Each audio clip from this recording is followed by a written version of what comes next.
मध्य प्रदेश विधानसभा चुनाव करीब आ गया है।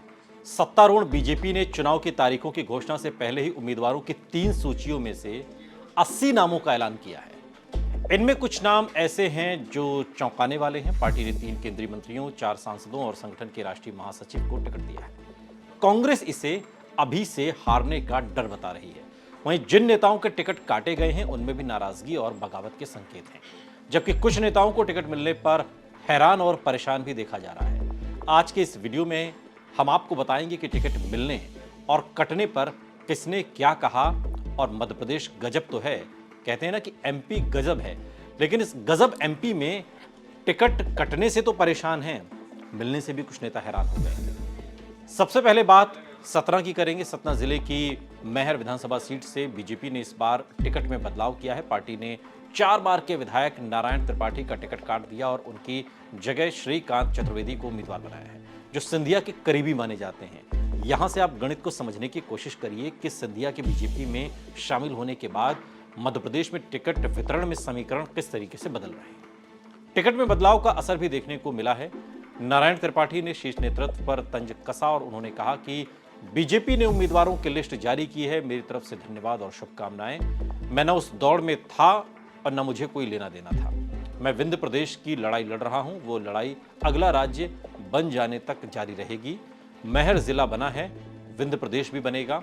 कैंडिडेट घोषित करने वाले नेताओं को धन्यवाद देता हूं। ये बात उन्होंने कही है। त्रिपाठी यहीं पर नहीं रुके, उन्होंने आगे भी कहा कि यदि इतने सीनियर सांसद, नेता, मंत्रियों को बीजेपी चुनाव लड़ा सकती है तो फिर मुरली मनोहर जोशी जी, लाल कृष्ण आडवाणी जी का अपराध क्या था?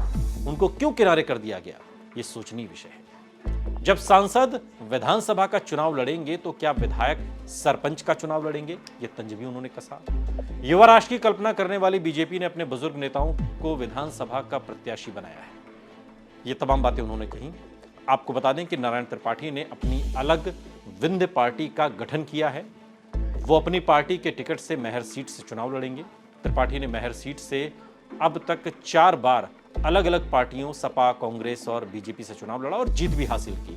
ये उनकी सियासी पृष्ठभूमि कितनी मजबूत है, इससे समझा जा सकता है। टिकट काटे जाने से सीधी के विधायक भी नाराज हैं। बीजेपी ने एक और विधायक केदारनाथ शुक्ला का भी टिकट काटा है। शुक्ला 4 बार से एमएलए हैं और सीधी सीट का प्रतिनिधित्व करते हैं और केदारनाथ शुक्ला की जगह सीधी की सांसद रीति पाठक को पार्टी ने टिकट दिया है। माना जा रहा है कि सीधी में हुए पेशाब कांड के बाद से बीजेपी शीर्ष नेतृत्व शुक्ला से नाराज था और इस घटना के आरोपी का नाम शुक्ला के करीबी के तौर पर जोड़ा गया था। हालांकि अब टिकट कटे जाने पर उनकी जो तीखी प्रतिक्रिया है वो भी, उसका एक ऑडियो क्लिप वायरल दरअसल हो रहा है और दावा किया जा रहा है। हालांकि आज तक इस बात की पुष्टि नहीं करता। सीधी उम्मीदवार की सबसे बड़ी हार होगी, शुक्ला ने कहा है।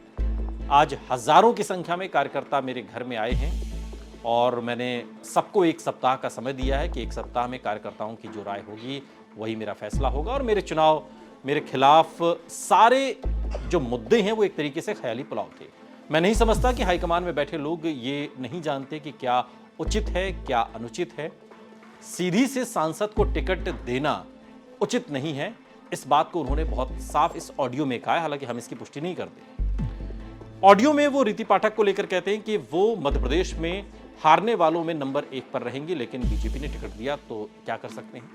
फिलहाल टिकट कटने के बाद शुक्ला का अगला कदम क्या होगा, इस पर अब सबकी निगाहें हैं। वो विंध्य के बड़े नेता माने जाते हैं, इसमें कोई दो राय नहीं। दिलचस्प बात यह है कि टिकट की लिस्ट आने के बाद सोमवार को सीधी के पूर्व बीजेपी जिला अध्यक्ष राजेश मिश्रा ने पार्टी की सदस्यता से इस्तीफा दे दिया और माना जा रहा है कि मिश्रा भी उम्मीदवारों की दौड़ में शामिल थे। अब अगले उस पर आइए। केंद्रीय मंत्री प्रहलाद पटेल ने आभार जताया है, उन्हें भी टिकट दिया गया है। जो मंत्री उतारे गए हैं उनमें एक नाम प्रहलाद पटेल का भी है। बीजेपी ने नरसिंहपुर से विधायक जालम सिंह पटेल का टिकट काट दिया है और उनकी जगह जालम के भाई केंद्रीय मंत्री प्रहलाद पटेल को उम्मीदवार बनाया गया है। हालांकि जालम की तरफ से अब तक कोई प्रतिक्रिया सामने नहीं आई। वहीं केंद्रीय मंत्री पटेल ने एक्स पर यानी कि ट्विटर पर पोस्ट किया और शीर्ष नेतृत्व का आभार जताया। पटेल ने कहा कि मुझे पहली बार विधानसभा चुनाव का अवसर देने के लिए बीजेपी संसदीय बोर्ड समेत मध्य प्रदेश बीजेपी के सभी नेताओं का हार्दिक आभार, उन्होंने ये बात कही है। बड़ा नेता बन गया हूं, अब मुझे टिकट मिलने का विश्वास नहीं हो रहा। ये बात किसने कही? ये बात कही है कैलाश विजयवर्गीय ने। बीजेपी ने इंदौर 1 विधानसभा से कैलाश विजयवर्गीय को उम्मीदवार बनाया है और खुद को टिकट दिए जाने पर विजयवर्गीय लगातार हैरानी जता रहे हैं। कह रहे हैं मुझे विश्वास ही नहीं हो रहा कि मुझे टिकट मिला है, मैं चुनाव लड़ने जा रहा हूं। वो कह रहे हैं कि मैं तो बड़ा नेता हो गया हूं, मुझे तो लगता था कि दिन भर में 8-10 रैलियां करूंगा, लेकिन अब मुझे टिकट दिया गया है और यकीन मुझे हो नहीं रहा। मंगलवार को दरअसल विधानसभा क्षेत्र के कार्यकर्ताओं को संबोधित कर रहे थे और उन्होंने कहा कि आप सभी को कैलाश विजयवर्गीय बनकर काम करना है। एक रिकॉर्ड जीत यहां पर होनी चाहिए, ये मेरी आपसे अपेक्षा है, इसलिए मेरी लड़ने की इच्छा नहीं थी, 1% भी इच्छा नहीं थी कि मैं चुनाव लड़ूं। एक माइंडसेट होता है लड़ने का। अब बड़े नेता हो गए हैं, हाथ पांव जोड़ने का कहां जा पाएंगे।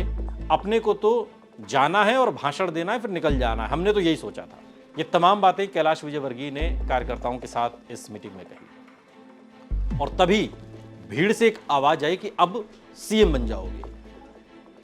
अब कैलाश विजयवर्गीय कहते हैं कि मैंने प्लान बनाया था कि रोज 8 सभाएं करनी है, 5 हेलीकॉप्टर से करेंगे, 3 सभाएं कार से करेंगे, लेकिन आप जो सोचते हैं वो कहां होता है। भगवान की इच्छा होती है वही होता है। भगवान की ऐसी इच्छा थी कि मैं चुनाव लड़ूं तो एक बार फिर से जनता के बीच जाऊं। मुझे अभी भी विश्वास नहीं हो रहा कि मैं उम्मीदवार हूं। मुझे लग रहा है कि मुझे टिकट मिल गया है और मैं उम्मीदवार बन गया हूं, मुझे ऐसा एहसास ही नहीं है। और इसी दौरान भीड़ से आवाज आती है कि सीएम बन जाओगे और इस पर कैलाश विजयवर्गीय मुस्कुराते हुए नजर आते हैं और कहते हैं ठीक है वो तो।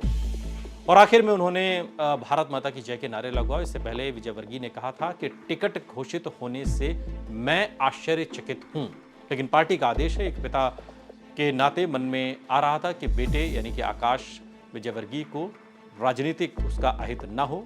आकाश ने शहर में बहुत मेहनत की, लेकिन अभी तक जो लिस्ट आई है उसमें आकाश विजयवर्गीय का नाम नहीं है। तो आगे आगे देखिए होता है क्या। ये बात कहां से आई?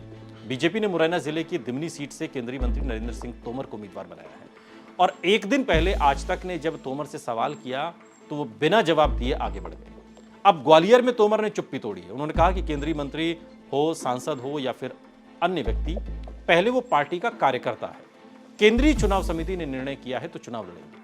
पीएम नरेंद्र मोदी की लोकप्रियता से कांग्रेस भयभीत है, ये बात भी उन्होंने कही। उसके पास कोई मुद्दा नहीं है। और तोमर से पूछा गया कि क्या और भी बड़े नेताओं को टिकट मिलेगा, इस पर उन्होंने कहा कि आगे आगे देखिए होता है क्या। अब उनका इशारा किसकी तरफ था और ये सवाल क्या ज्योतिरादित्य सिंधिया को लेकर पूछा गया था, इस पर अभी संशय है, इंतजार भी है, ये भी कह सकते हैं। लेकिन सतना में भी जो नाराजगी है वो बगावत के जो स्वर है वो फूटते हुए दिखाई दिए। सतना से सांसद गणेश सिंह को टिकट दिया गया और संगठन के निर्णय पर स्थानीय तौर पर निराशा देखने को मिली है। बीजेपी नेता रत्नाकर चतुर्वेदी ने निर्दलीय चुनाव लड़ने की घोषणा कर दी है। उन्होंने कहा कि अगर सतना की जनता कहेगी तो निर्दलीय चुनाव लड़ेंगे। उन्होंने कोरोना काल का जिक्र किया और कहा कि कोरोना काल में कोई मैदान में नहीं आया, मैंने लोगों की सेवा की, मैंने मेहनत की और मेरी मेहनत का पार्टी ने मुझे ये फल दिया, उसका तहे दिल से शुक्रिया। रत्नाकर बीजेवाईएम और सतना सहकारी बैंक के अध्यक्ष रह चुके हैं। वहीं पर सांसद गणेश सिंह ने पार्टी का आभार जताया और उन्होंने कहा कि समय समय पर हर पार्टी हर कार्यकर्ता की भूमिका शुरू से ही तय करती आ रही, इसमें कोई भी आश्चर्य जैसा नहीं है।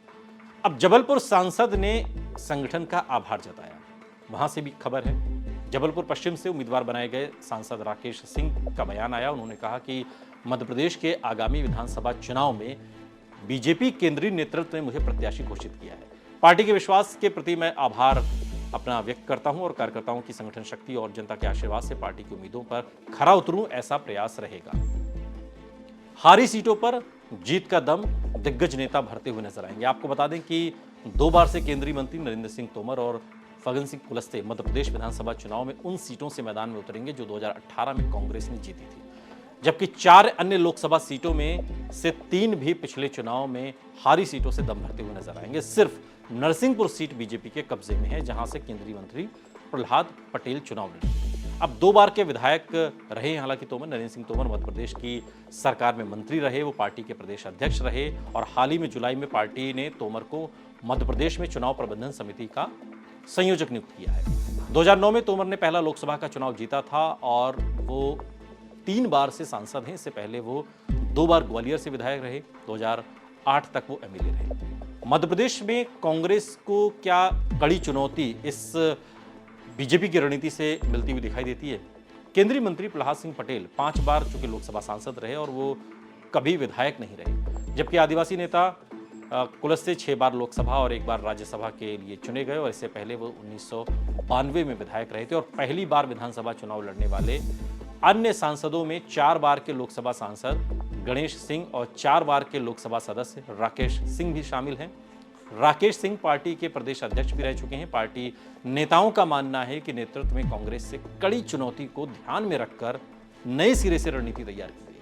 अब कांग्रेस ने 1998 के बाद पहली बार 2018 में राज्य विधानसभा में सबसे ज्यादा सीटें हासिल की थी। 2020 में उलटफेर के बाद चूंकि बीजेपी सत्ता में आई और बीजेपी ने मुख्यमंत्री शिवराज सिंह चौहान के नेतृत्व में 2008 से 13 के चुनाव में बड़ी जीत हासिल की। 2018 में कांग्रेस ने शिवराज को सत्ता से बाहर किया। हालांकि 1.5 साल बाद ही सत्ता का उलटफेर हुआ और सिंधिया और उनके समर्थक विधायकों ने कांग्रेस छोड़कर बीजेपी ज्वाइन कर ली। शिवराज सिंह चौहान एक बार फिर सीएम बने और ऐसे में इस बार बीजेपी ने अपने कई नेताओं को खड़ा करके नेतृत्व के मुद्दे को खुला रखने की कोशिश की है। ये बात बार बार कही जा रही है। जानकारों का तो ये भी मानना है कि चुनावी दौड़ में बड़े नामों को टिकट देकर पार्टी ने समर्थकों के बीच एक बड़ा संकेत दिया है। पार्टी ने राष्ट्रीय महासचिव कैलाश विजयवर्गीय को टिकट दिया, जिन्हें लंबे समय से मुख्यमंत्री की कुर्सी के दौड़ में शामिल देखा जा रहा है। जानकारों का कहना है कि पार्टी ने विजयवर्गीय समेत अन्य सभी दिग्गज नेताओं को इस चुनाव में अपनी क्षमताएं साबित करने का मौका दिया है। नवंबर दिसंबर में होने वाले संभावित विधानसभा चुनाव में केंद्रीय मंत्री ज्योतिरादित्य सिंधिया को छोड़कर सभी क्षेत्रीय छत्रपों के लड़ने से पार्टी को उम्मीद है कि इससे गुटबाजी कम होगी और सीटें बढ़ सकती हैं। लिस्ट में इंतजार है कुछ और नामों का। मुख्यमंत्री शिवराज सिंह चौहान का नाम क्या अगली सूची में होगा, कब होगा, इसको लेकर भी सवाल है। और सवाल है, क्या ज्योतिरादित्य सिंधिया भी चुनाव लड़ेंगे? मध्य प्रदेश में होने क्या वाला है? मध्य प्रदेश यानी कि एमपी वाकई गजब है। ये वीडियो आपको कैसा लगा कमेंट बॉक्स में हमें जरूर बताइएगा। साथ ही इस तरह के और वीडियोस के लिए सब्सक्राइब करिए हमारा यूट्यूब चैनल आज तक।